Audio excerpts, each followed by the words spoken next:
Halo semuanya, selamat datang di Jejak Waktu, podcast yang mengajak kamu melihat bagaimana masa lalu berbicara lewat jejak-jejak yang ditinggalkannya. Aku Maya, dan hari ini kita akan menyelam jauh lebih dalam ke dunia penelitian sejarah. Kalau sebelumnya kita membahas garis besarnya, kali ini kita akan benar-benar masuk ke ruangan kerja sejarawan. Bagaimana mereka mencari sumber, membaca arsip yang rapuh, menafsirkan data yang membingungkan, sampai akhirnya mampu menuliskan cerita sejarah yang kokoh. Episode ini juga akan membahas pemikiran para ahli metodologi sejarah seperti Lous Goslar, Kunto Wijoyo, Heliwis Samsudin, dan beberapa sumber lainnya. Jadi, pas banget nih buat kamu yang butuh referensi untuk tugas kuliah, skripsi, atau memang suka dunia sejarah. Oke, mari kita mulai perjalanan ini. Kita mulai dari pertanyaan paling dasar. Apa sih penelitian sejarah itu? Lous Goslar dalam Understanding Histories 1985 menjelaskan bahwa penelitian sejarah adalah usaha ilmiah untuk menemukan fakta-fakta masa lalu, mengujinya, dan menyajikannya secara objektif. Sementara, Kunto Wijoyo dalam Metodologi Sejarah 2003 menekankan bahwa sejarah adalah rekonstruksi masa lalu berdasarkan jejak yang nyata.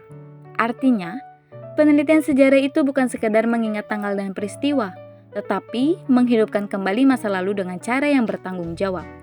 Kita bekerja bukan berdasarkan dugaan, tapi berdasarkan bukti. Dan ingat, masa lalu tidak hadir dengan rapi.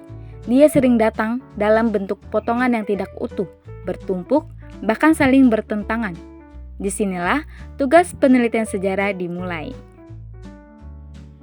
Kalau diibaratkan penelitian sejarah sebagai film detektif, maka tahap heuristik adalah saat sang detektif mulai mengumpulkan semua petunjuk. Menurut Samsudin 2012, heuristik adalah proses menemukan dan mengumpulkan sumber sejarah. Sumber sejarah bisa berupa dokumen resmi kolonial, surat pribadi, prasasti, foto-foto lama, peta kuno, alat tradisional, cerita lisan kakek nenek, bahkan bangunan tua yang nyaris roboh. Nah, menariknya adalah tidak semua sumber memberikan pesan yang jelas. Contohnya, sejarawan yang meneliti kehidupan masyarakat Indonesia tahun 1930 mungkin harus membaca arsip sensus penduduk, laporan kolonial, dan catatan harian individu. Setiap sumber itu punya suara masing-masing.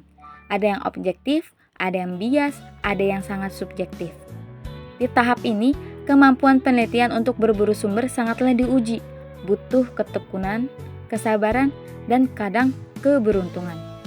Bayangkan, kamu membuka satu kotak arsip lama dan di dalamnya tiba-tiba ada surat pribadi seorang tokoh sejarah yang belum pernah dipublikasikan.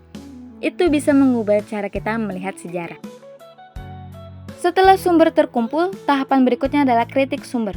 Ini tahap yang sangat penting. Goslar menyebutnya sebagai fase filtering, yang menentukan apakah sebuah sumber layak dipercaya atau tidak.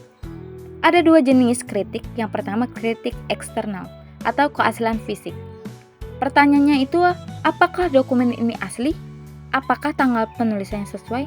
Dan apakah ada tanda tangan pemalsuan? Misalnya, ketika sejarawan menemukan naskah tua, mereka harus memastikan apakah tinta dan kertasnya berasal dari periode yang sesuai. Lalu yang kedua ada kritik inter atau isi sumber. Ada pertanyaan utamanya. Yang pertama itu apakah isi dokumen masuk akal? Siapa penulisnya dan apa kepentingannya? Contoh nyatanya, laporan kolonial tentang perlawanan rakyat sering menggambarkan tokoh lokal sebagai pemberontak. Namun, sumber lokal mungkin menggambarkan hal yang berbeda. Mereka adalah pejuang yang mempertahankan tanah airnya. Tanpa kritik sumber yang ketat, penelitian sejarah bisa salah arah. Setelah sumber dinyatakan valid, barulah kita masuk ke tahap interpretasi. Menurut Kunto Wijoyo, interpretasi adalah proses melihat hubungan antara fakta sehingga menghasilkan penjelasan.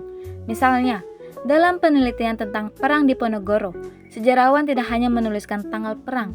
Mereka harus melihat konflik agraria di Jawa, tekanan pajak pemerintahan lokal, politik budaya dan agama saat itu, karakter Pangeran Diponegoro sendiri, strategi militer Belanda.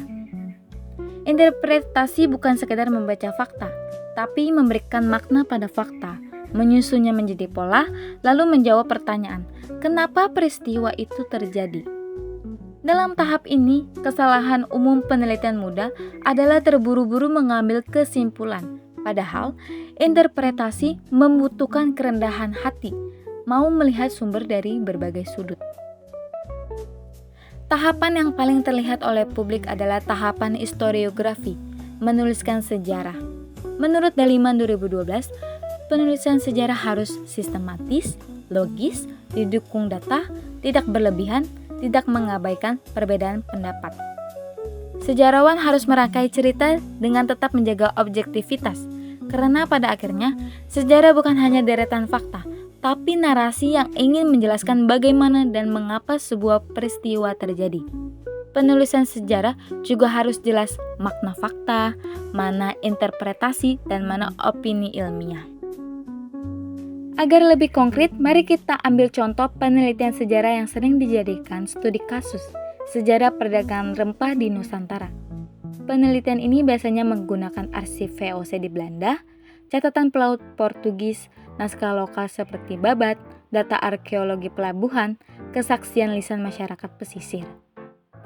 Ketika semua sumber itu digabungkan, barulah kita bisa mendapat gambaran menyeluruh tentang bagaimana Maluku menjadi pusat produksi cengkeh, kenapa bangsa Eropa bersaing keras di Laut Banda, bagaimana masyarakat lokal berperan dalam perdagangan global.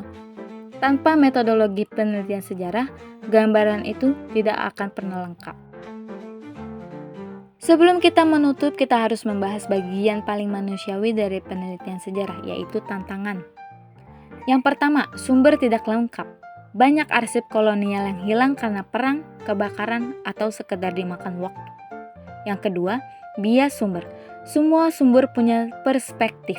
Tidak ada sumber yang benar-benar netral. Ketiga, akses terbatas. Tidak semua arsip bisa dibuka. Ada yang dikunci pemerintah atau lembaga. Yang keempat, perbedaan versi. Cerita lisan bisa berubah karena ingatan manusia tidak sempurna. Kelima, bahasa lama. Banyak dokumen ditulis dalam bahasa Belanda abad ke-19, Latin, atau bahasa daerah kuno. Namun, justru disinilah seni dari penelitian sejarah. Setiap kesulitan membawa peneliti lebih dekat dengan pemahaman baru tentang masa lalu. Pertanyaan terakhir kita hari ini, mengapa penelitian sejarah begitu penting? Menurut Kunto Wijoyo, sejarah adalah jembatan untuk memahami identitas dan perjalanan manusia. Bahkan, kebijakan modern, baik pendidikan, politik, maupun kebudayaan, tidak lepas dari hasil penelitian sejarah. Penelitian sejarah membantu kita memahami asal-usul masyarakat, mengkritisi kekuasaan, melihat pola kesalahan masa lalu, membangun masa depan yang lebih baik. Dengan kata lain, penelitian sejarah membuat kita tidak mudah dipengaruhi informasi palsu, karena kita terbiasa bersikap kritis terhadap sumber. Teman-teman, perjalanan kita hari ini cukup panjang ya. Kita sudah membahas apa itu penelitian sejarah, bagaimana tahapan-tahapannya, tantangannya, contoh penerapannya, hingga pentingnya penelitian sejarah bagi kehidupan kita. Semoga episode panjang ini membuka mata kamu bahwa pekerjaan sejarawan bukan sekedar membaca buku lama, tetapi menelusuri jejak-jejak yang tersembunyi untuk menyusun gambaran masa lalu seakurat mungkin. Kalau kamu berniat menulis skripsi sejarah atau hanya ingin tahu bagaimana masa lalu direkonstruksi, jangan takut mulai dari sekarang. Kunjungi museum, baca arsip, atau gali cerita keluarga. Siapa tahu kamu menemukan potongan sejarah yang belum pernah diceritakan. Terima kasih sudah mendengarkan Jejak Waktu. Sampai jumpa di episode berikutnya. Kita akan membahas bagaimana satu dokumen kecil dapat mengubah pandangan kita sebagai sebuah peristiwa besar.